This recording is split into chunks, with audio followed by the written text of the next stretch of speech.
Merhaba arkadaşlar, kanalıma hoş geldiniz. Bugünkü örgü anlatımda çok güzel iki renkli tunus işi örgü modelin anlatımını yapacağım. Modelimizin ismi kaz ayağı. Bu modeli dilerseniz tek renk, dilerseniz 2-3 renkten de ulaştırabilirsiniz arkadaşlar. Ben bu videomda iki renkli olan yapıyorum.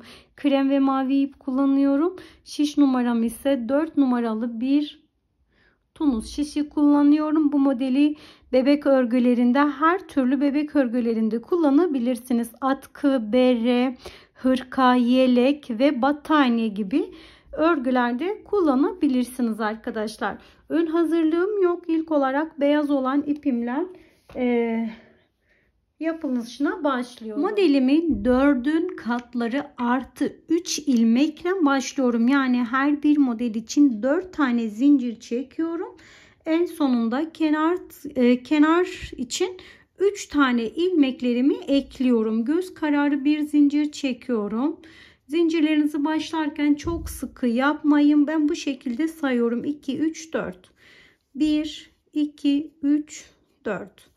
1, 2, 3, 4.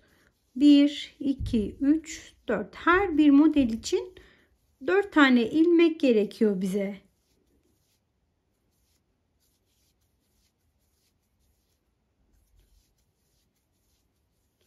Bu kadar yeterli. Biraz zincirlerimi çektim. Şimdi her bir zincirimin içinde bir tane ilmeklerimi çıkartıyorum. Başına hiç dolamıyorum. Bu şekilde zincirlerden ilmeklerimizi çıkartalım. Sıra sonuna kadar ilmeklerimizi alalım. Sıra sonuna kadar bütün ilmeklerimi çıkarttım. Bu şekilde arkadaşlar. Geri dönme işlemini yapıyoruz. Geri dönme işlemini yaparken bütün ilmeklerimizi çift olarak alıyoruz ve geri dönme işlemini yaparken çok zincirlerinizi çok sert çekmeyin. Çok sert çekerseniz modeliniz hem çok sert olur hem de dengede durmaz arkadaşlar. Her bir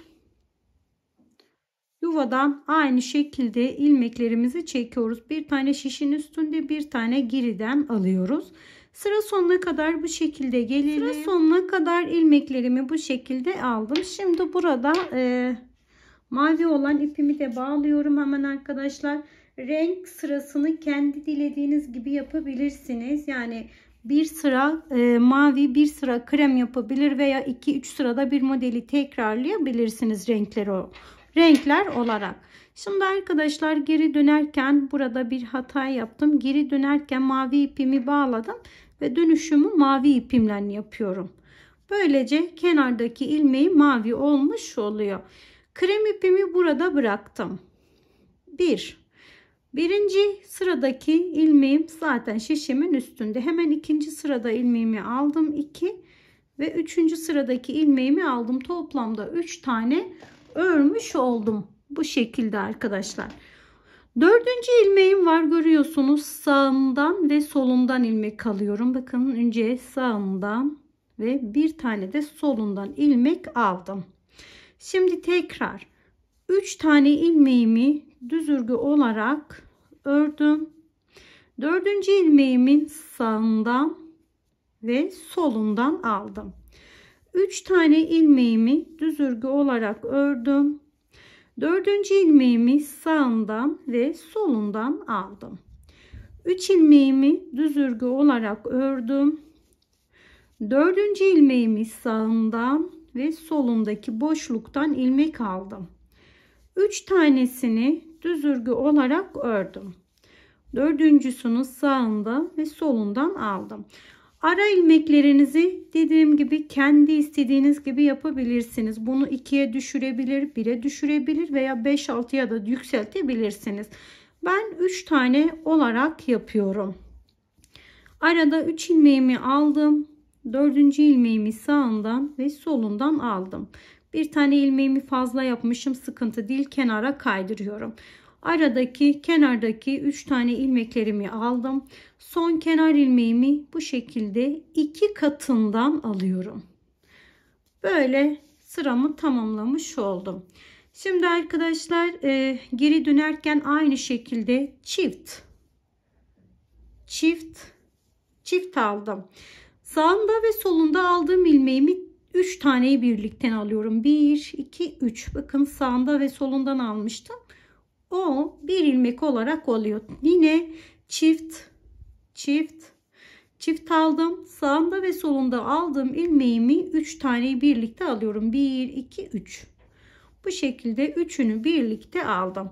Şimdi tekrar 1, 2, 3 taneyi tek aldım. Dördüncüyü 3 tane aldım. 3 taneyi bu şekilde alıyorum. Dördüncüyü 3 taneyi birlikte aldım. Sıra sonuna kadar aynı şekilde gelelim. Zaten hemen ikinci sıradan sonra model kendini çok güzel bir şekilde belli ettiriyor. Hemen diğer ikisini birlikte aldım. Aradaki 3 ilmeğimi ördüm. Sağında ve solunda ördüğüm ilmeğimi bu şekilde aldım.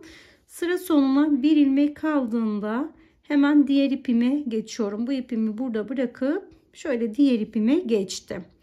Yine birinci ilmeğim gördüğünüz gibi hemen şişimin üstünde. İkinci ilmekten bir ilmek aldım. Üçüncü ilmeğimi ördüm. 3 tane ilmeklerimi bu şekilde ördüm. Sağımda ve solunda aldığım ilmeklerim artık belli. Yine önce sağımdan sonra solundan ikisini aldım. Dönüşte ikisini tek olarak örüyorum. Yine aradaki 3 tane ilmeklerimi ördüm. Dördüncünün sağından ve solundan ilmek aldım. Aradaki 3 tane ilmeğimi tek başına ördüm. Dördüncünün sağında ve solundaki ilmekten aldım. Ara ilmeklerimi 3 tane ördüm. Dördüncünün hemen sağından ve solundakinden aldım. Aradaki 3 taneyi tek ördüm. Dördüncünün sağından ve solundan aldım. Sıra başına kadar bu şekilde gelelim arkadaşlar. Model tek sıradan oluşuyor. Sadece bir sıra gidiyorsunuz. Bir sıra döndüğünüzde modeliniz tamamlanmış oluyor. Kenar ilmeklerimi bu şekilde alıyorum ve son kenar ilmeğimi ikisini şöyle 2 katından aldım, geri geldim. Bakın model az da olsa belirgin olmaya başladı. Tekrar çift olarak ördüm. Bu sağından ve solundan aldığımızı 3 tane birlikte ördük. Aradakileri 3 taneyi ördüm. Sağından ve solundan çıkarttığımız ilmekleri tek olarak örüyorum. Sıra sonuna kadar bu şekilde geliyoruz. Modelimiz hepsi bu şekilde. Bunu bebek battaniyesini yapacaksanız eğer misinalı şişten 1 metre zincirlerinizi çekip modelinizi hemen ilk sıradan itibaren benim gibi kurabilirsiniz. Tekrar bir ilmeğim kaldığında diğer ipimi alıyorum. İçinden geçtim. Yine kenardaki 3 tane ilmeklerim oldu. 2 tane örüyoruz. Bir tanesi zaten şişimizin üstünde. Hemen dördüncünün sağından ve solunda ilmek çıkarttım. Aradaki 3 taneyi düz örgü olarak ördüm. Dördüncünün sağından ve solundan ilmeklerimi aldım. Aradaki 3 tane ilmeklerimi ördüm. Dördüncünün sağından ve solundan aldım. Aradaki 3 tane ilmeklerimi ördüm. Dördüncünün sağından ve solundan aldım. Sıra başına kadar bu şekilde gidelim. İlk 3-5 sırada hemen model kendini göstermeyebilir. Birkaç sıra yaptığımızda model çok net bir şekilde ortaya çıkıyor arkadaşlar. O yüzden videomu buradan kapatıyorum. Modeli büyütüp son bir haliyle tekrardan karşınıza çıkacağız. Son 3 tane ilmeklerimi de aldıktan sonra kenar ilmeğimi 2 katından aldım. Modeli biraz daha büyütüp hemen geliyorum. Modelimi biraz büyüttüm ve mavi olan ipimi kestim. Şimdi burada mavi ipimi aradan gizleyişini sizlere gösteriyorum. Bakın arkadaşlar, mavi ipimi gizlerken şu şekilde bir altında bir üstünde direkt aldım. Modeli normal kuruyorum yine aynı şekilde şu ana kadar ne yaptıysam. Yine mavi ipimi bir üstünden aldım. Bir ipin altında, bir üstünde, bir altından alarak bu şekilde aradan gizledim. Şimdi bu sırayı da normal şu ana kadar nasıl yaptıysak aynı şekilde ilerliyorum. Modelimiz hep aynı mantık ile ilerliyor. Dediğim gibi bir sıra gidiyoruz, bir sıra dönüyoruz. Modelimiz oluşuyor.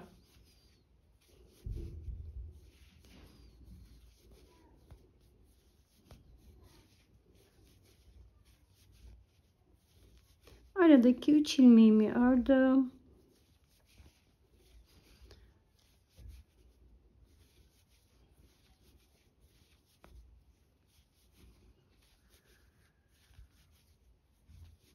Sıra sonuna kadar geldim. Şimdi modelin tüm haliyle sizlere göstermek istiyorum. Sizin de gördüğünüz gibi model bu şekilde. Gerçekten de çok güzel, çok hoş duran bir model. Arka yüzünü de şimdi sizlere göstermek istiyorum. Arka yüzü ise haroşa görünümlü bir görüntüsü oluyor. Bakın bu şekilde haroşa görünümlü oluyor. Sıramın başına kadar geldim. Tekrar aynı şekilde geri dönme işlemini yapıyorum ve bu sıradan itibaren modeli kapatıyorum. Artık yeterince model ortaya çıktı. Bayağı bir ördüm. Sıra sonuna kadar hep aynı şekilde geliyoruz. İkisini birlikte kapatıyoruz hep. Modelimizi üçlü. İkilerini birlikte kapatıyoruz. Modeli 3. 2 taneyi birlikte kapatıyoruz. Modeli 3. En sonunda sıra sonuna geldim. Şimdi kapatma işlemini sizlere göstermek istiyorum. Kapatma işlemleri bütün tonus işlerinde aynı şekilde kapatıyoruz arkadaşlar. Sıradaki yuvaya direkt batıyoruz. Bu şekilde çektik. Hiç başına dolamıyoruz. Batıyoruz. Direkt çektik. Modelimiz 2 taneyi birlikte alıyoruz ve direkten çekiyoruz. Diğer ilmeklerimizi alıyoruz. Tek tek. Ama modelimizi 2 tane birlikte alıyoruz. Çünkü zaten bir ilmekti. Biz onu 2 yapmıştık. Kapatma işleminde tekrar 1'e düşürüyoruz.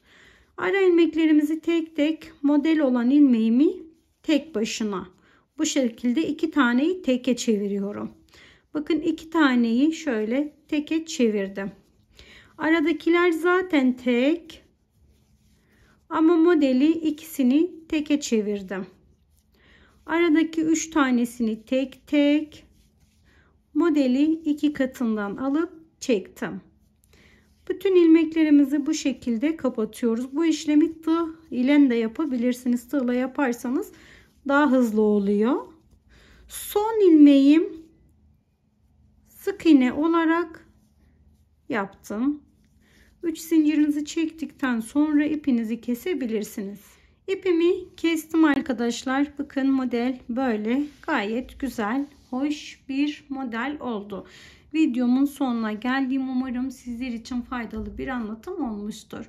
Bu aşamaya kadar izlediğiniz için çok teşekkür ediyorum. Başka bir videoda görüşmek dileğiyle. Şimdilik hoşça kalın, sağlıklı kalın.